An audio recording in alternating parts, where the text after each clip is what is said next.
Good day everyone. I'm Mark Clarence P. Panta from Ormoc City, third year, BSMRE Delta.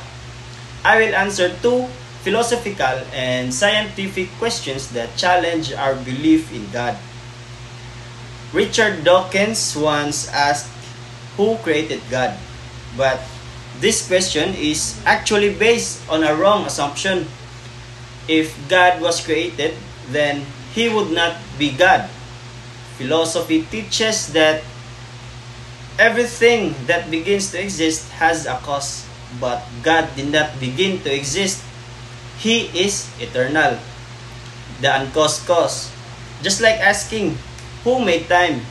The answer is, the creator of time exists outside of time. So, God doesn't need a creator because He is the source of all creation. Now, how can we see evidence of an intelligent mind in science? Let's look at DNA. DNA carries the genetic code of life. It's like a giant instruction book inside every living cell. Modern scientists discovered that DNA contains billions of letters arranged in a meaningful sequence, just like a language or computer code.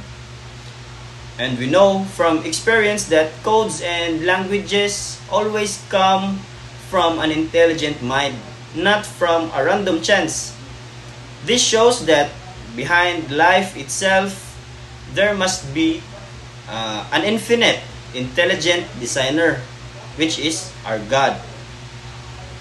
Imagine, your electric fan at home suddenly stops working. You won't say, oh, it just fixed itself. You look for the maker or technician because the fan has design and purpose. In the same way, the universe and even the DNA in our bodies show signs of intelligent design. We did not just appear by accident. We were made by a powerful creator. So, when Dawkins asks, who created God? The answer is simple. No one, because God is the eternal source of all causes, the ultimate designer behind life, DNA, and even the mind that asks the question. Thank you, and may this remind us that design always points to a designer.